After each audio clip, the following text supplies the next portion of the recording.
The Random Jottings of Donald J. from Nelson in Pendle. Robert. Bacup. Royal Court Theatre Haunting Manifestation. Robert had always been fascinated by the supernatural. The mere mention of ghosts and hauntings sent a thrill down his spine.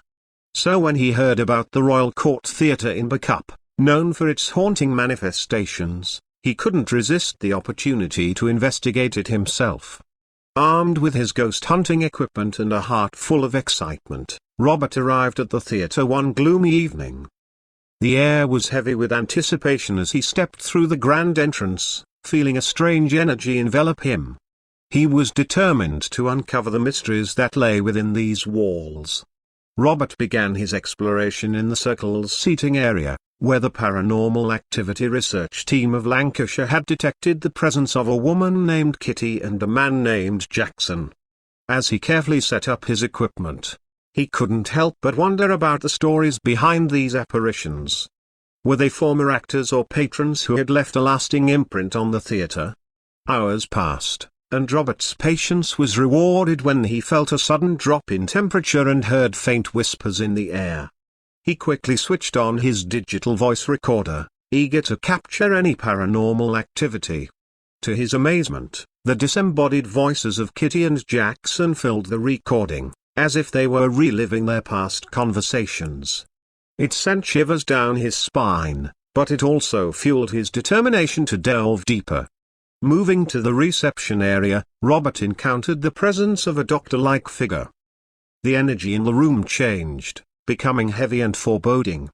Shadows danced along the walls, and Robert's equipment went haywire, confirming the supernatural presence.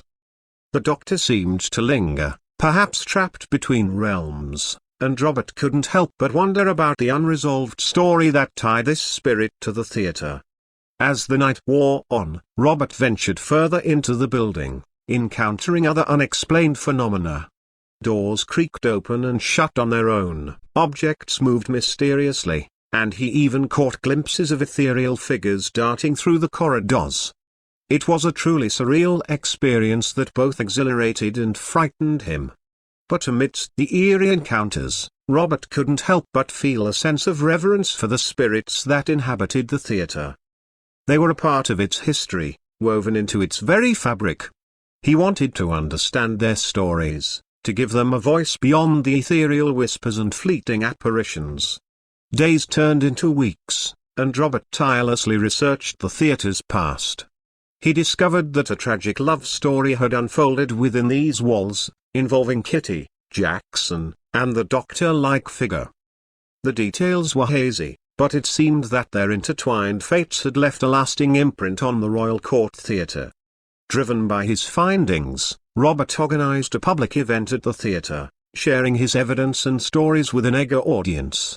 It was a night of fascination and curiosity, where skeptics became believers, and believers were enthralled by the depth of the haunting manifestations.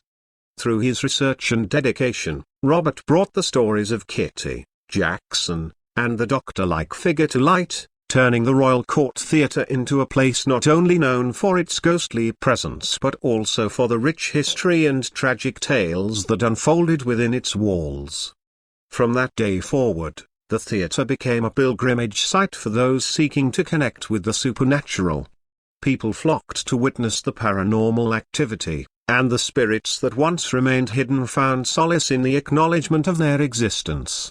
Robert's investigation had not only uncovered the haunting manifestations but had also breathed new life into the theatre itself. The Royal Court Theatre became a beacon for the curious, a place where the past mingled with the present, and where the spirits found peace in sharing their stories with those willing to listen. By Donald J.